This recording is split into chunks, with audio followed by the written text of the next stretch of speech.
अस्सलाम वालेकुम स्टूडेंट्स आज हम यूनिट नंबर 7 स्टार्ट करने लगे हैं जो हमारे पास प्रोबेबिलिटी परम्यूटेशन और जो है ना कम्बिनेशंस के रिलेटेड है। तो इसको स्टार्ट करने से पहले जो हमारा पहली एक्सरसाइज में कंसेप्ट यूज होता है वो फैक्टोरियल का है। मैं ज़्यादा इसके अंदर डिटेल नहीं बताऊंगा, इतना जो है ना वीडियो बहुत लेंथी हो जाती है जिसकी वजह से प्रॉब्लम क्रिएट होती है। इसलिए मैं इसको कोशिश करता हूँ कि थोड़ा सा शॉर्टली और आप लोगों को जामा सा बता दूं ताकि क्लियर हो जाए। तो फैक्टोरियल बेसिकली हमारे पास जो है ना इस तरह की सिंबल्स होती हैं, एक लाइन लगी होती है और उसके नीचे डॉट सा पड़ा होता है, तो ये फैक्टोरियल को शो कर रहा होता है। और ये किसी भी नंबर के साथ जब लग जाता है, जैसे ये 3 है और इसके साथ यहाँ पर फैक्टोरियल लगा दिया जाए, ये 4 है और इसके साथ यहाँ पे फैक्टोरियल लगा दिया जाए, ये 2 है यहाँ पे इसके साथ फैक्टोरियल लगा दिया जाए, तो इससे मुराद ये होती है कि इंक्लूडिंग दिस नंबर, इस नंबर के साथ इससे पीछे जितने भी नंबर हैं 1 तक पहुंचते हुए जितने भी पीछे नंबर हैं, सारों की प्रोडक्ट है ये नंबर, सारे नंबर्स की ये प्रोडक्ट है। अब जैसे नंबर में आपके सामने लिखता हूं, जैसे एक नंबर n है और n से जो पिछला नंबर होगा वो n-1 होगा, उससे पिछला n-1 से n-2 होगा, फिर n-3 आ जाएगा और इसी तरह अप टू सो ऑन हम चलते जाएंगे तो 3, 2 और 1। लास्ट पर जब हमारे पास पहुंचेंगे तो हमारे पास एक नंबर बनेगा, वो 3, 2 और 1 तक जाएगा। अब ये जो बीच में डॉट डॉट शो हो रहा है या मल्टीप्लिकेशन शो हो रही है, इससे मुराद ये है कि इन सारे नंबर्स की प्रोडक्ट आ रही है यहाँ पे। इन सारे नंबर्स की प्रोडक्ट को हम यहाँ पे लेंगे और सॉल्व करेंगे। तो उसके मुताबिक अगर हम इसकी प्रोडक्ट लें तो ये प्रोडक्ट लेना n² n³ nn, पता नहीं कौन कौन सी पावर्स इसमें आ जाएंगी, तो ये थोड़ा सा टिपिकल है, इसलिए हम इसको शॉर्टली लिख देते हैं n फैक्टोरियल। n फैक्टोरियल से क्या मुराद हुई कि n को शामिल करके उससे पीछे जितनी भी टर्म्स हैं 1 तक, उन सब की प्रोडक्ट ले ली जाए तो आपके पास n फैक्टोरियल बन जाएगा। जैसे अगर मैं इस 3 को लिखूं तो 3 और 3 से पीछे पिछला नंबर 2 है और 2 से पिछला 1 है, तो इन सब की प्रोडक्ट, या जैसे ये है तो ये 4, 3, 2 और 1 है, 2 है तो 2 और 1 है, और अगर 1 फैक्टोरियल लिया जाए तो 1 ही रहेगा।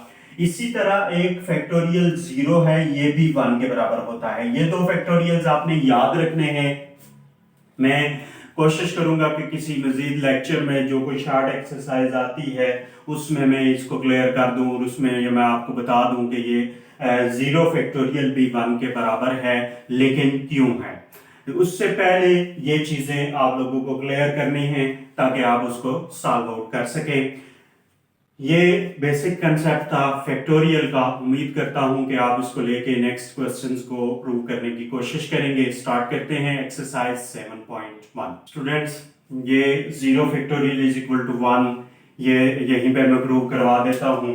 इसके लिए सबसे पहले आपने इस टर्म को देखना है कि n फैक्टोरियल जो है, इसको मैं लिखूं अगर n इंटू n-1 n-2, तो अगर मैं इसको ऐसे लिख दूं n into n-1 whole factorial, यहाँ पे फैक्टोरियल मैंने डाल दिया, तो इससे मुराद क्या है कि n तो साथ नंबर मौजूद है, लेकिन n-1 की अगली तमाम टर्म्स की प्रोडक्ट यहाँ पे रख दी गई है।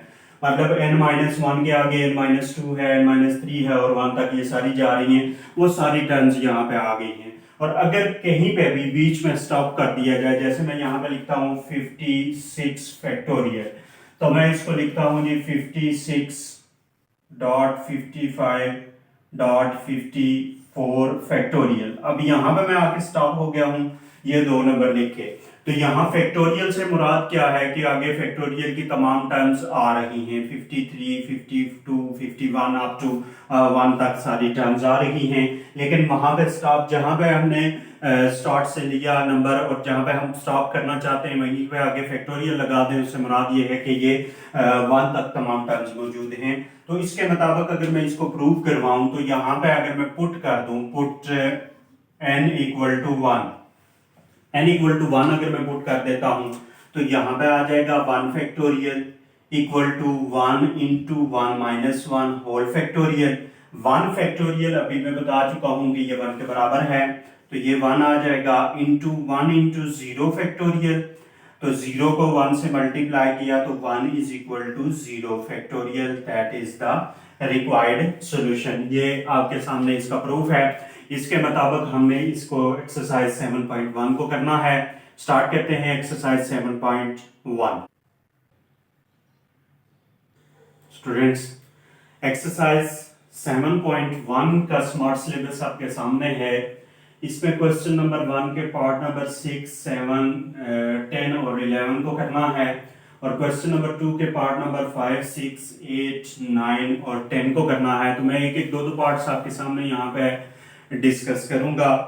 क्वेश्चन नंबर 1 का पहला पार्ट मैंने यहाँ पे 6 लिखा है कि 6 factorial over 3 factorial into 3 factorial, और क्वेश्चन हमें कहा गया है कि एवलुएट, उसकी वैल्यू निकालनी है। तो वैल्यू के लिए हम ये काम करते हैं, solution 6 factorial over 3 factorial 3 factorial.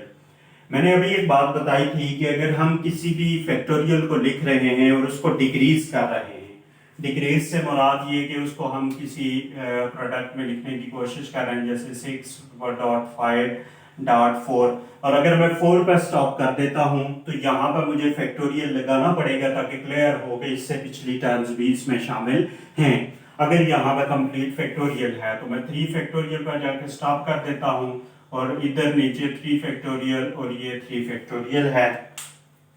अब यहाँ पे आप देख सकते हैं कि ये 3 फैक्टोरियल और ये 3 फैक्टोरियल बिल्कुल सेम प्रोडक्ट देंगे, इसलिए इनको काट देते हैं। तो ये जो ऊपर नंबर लिखे हुए हैं आपके पास 6.5.4, और नीचे अगर मैं इसको लिखूं तो 3.2.1, ऊपर वाली तीनों टर्म्स की आप प्रोडक्ट लेंगे तो आपके पास 6 मल्टीप्लाई बाय 5 मल्टीप्लाई बाय 4 आ जाएगा 120, और नीचे वाली तीनों टर्म्स की लेंगे तो 6 आ जाएगा। अब आप इनको डिवाइड कर लेंगे 6 के ऊपर तो आपके पास 20 आ जाएगा। तो इनकी वैल्यू इस क्वेश्चन की आपके पास ये सॉल्यूशन दे रही है।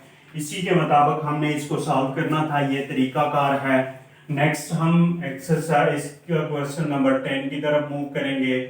15 factorial over 15 factorial into 15 minus 15 whole factorial. जैसे यहाँ पर 3 फैक्टोरियल सेम थे तो मैंने कैंसिल कर दिए थे, तो यहाँ पर 15 फैक्टोरियल और 15 फैक्टोरियल सेम है, ऊपर 1 बच जाएगा, तो नीचे आपके पास यहाँ 15 माइनस 15 होल फैक्टोरियल बच जाएगा। अब 15 माइनस 15 0 बनता है, तो 0 फैक्टोरियल 1 के बराबर होता है, तो 1 ओवर 1 इज इक्वल टू 1। यहाँ पे आप लिख सकते हैं कि 0 फैक्टोरियल 1 के बराबर होता है। ये इसका सॉल्यूशन है। बेसिकली ये क्वेश्चन को इतने ज्यादा टिपिकल नहीं है, इनमें बस थोड़ी सी टेक्निक्स हैं जो आप लोगों ने यूज करनी है और सॉल्व कर लेना है। अब हम क्वेश्चन नंबर 2 करेंगे और इस एक्सरसाइज को फिनिश करेंगे। क्वेश्चन नंबर 2 हमारे पास है कि ये कुछ क्वेश्चंस दिए हुए हैं, इनको फैक्टोरियल की फॉर्म में लाना है। फैक्टोरियल की फॉर्म के लिए लास्ट टर्म आपको देखनी पड़ेगी, तो मैं इसको सॉल्व करूंगा। 6 पार्ट मैंने लिया है, 52, 51, 50 और 49।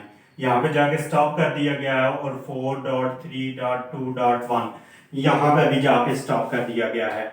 लेकिन मैंने कहा था कि फैक्टोरियल जब तक 1 तक नहीं पहुंचता तब तक हम उसको फैक्टोरियल की फॉर्म में नहीं लिख सकते, तो इसलिए ये तो फैक्टोरियल की फॉर्म में नहीं आएगा। लेकिन अगर मैं नीचे वाली टर्म की बात करूं तो 4.3.2.1 1 तक पहुंच गया है, तो इसका मतलब है कि ये 4 का फैक्टोरियल है। उसके बाद अगर मैं ऊपर वाली टर्म की बात करूं तो 52, 51, 50 और 49, अगर ये फैक्टोरियल में होता तो 49 के बाद फिर 48 आता, फिर 47 आता। तो अगर 48 आता तो मैं 48 फैक्टोरियल अगर लिख के यहाँ पे मल्टीप्लाई भी कर दूं और इधर डिवाइड भी कर दूं, यहाँ पर मैं मेंशन कर देता हूं कि multiplying, dividing and multiplying 48 factorial, ये मैंने प्रोसेस लिख दिया है कि मल्टीप्लाई और डिवाइड। यहाँ पर मल्टीप्लाई किया है, यहाँ पर डिवाइड किया है। अब ये जो ऊपर वाली फॉर्म बनेगी, देखिए 48 फैक्टोरियल है, इससे मुराद है 47, 46, 48, 45 अप टू 1 तक जाएगा, तो ये 52 फैक्टोरियल बन जाएगा। जो ग्रेटर होता है उसका फैक्टोरियल, जो यहाँ पर टर्म लिखी होती है उसका फैक्टोरियल बनता है। यहाँ पे 4 फैक्टोरियल और ये 48 फैक्टोरियल, ये आपके पास इसका रिक्वायर्ड सॉल्यूशन है। अब मैं इसका नेक्स्ट पार्ट करवाता हूं। तो यहाँ पे दिया गया है कि n into N minus one, N minus two up to next, और ये n minus R plus one दिया गया है। कहा यह गया है कि इसको भी आप फैक्टोरियल की फॉर्म में लिखेंगे। तो जब इसको हम फैक्टोरियल की फॉर्म में लिखते हैं तो हमें लास्ट टर्म चाहिए होती है। यहाँ पे देखें कि n minus R plus one है, तो अगर इसमें से एक कम कर दिया जाए तो आपके पास आ जाएगा, यहां से अगर मैं एक कम कर देता हूं तो मेरे पास n माइनस आर आ जाएगा, और n माइनस आर का फैक्टोरियल मैं यहाँ पे मल्टीप्लाई भी कर दूंगा, और n माइनस आर का फैक्टोरियल यहाँ पे मैं डिवाइड भी कर दूंगा, और साथ मेंशन कर दूंगा कि multiplying and dividing n minus R whole factorial. तो जब इसको हमने सॉल्व किया तो अब देखिए मैंने कहा था कि इस टर्म का फैक्टोरियल आएगा, तो ये n फैक्टोरियल बनेगा और नीचे n minus R whole factorial बन जाएगा। ये आपके पास इस क्वेश्चन का सॉल्यूशन है। स्टूडेंट, ये हमारे पास एक्सरसाइज 7.1 थी। उम्मीद करता हूँ कि ये समझ आई होगी और इसके ऊपर आप प्रैक्टिस करेंगे। अब हम नेक्स्ट लेक्चर में अगली एक्सरसाइज करेंगे, तब तक के लिए अल्लाह हाफिज।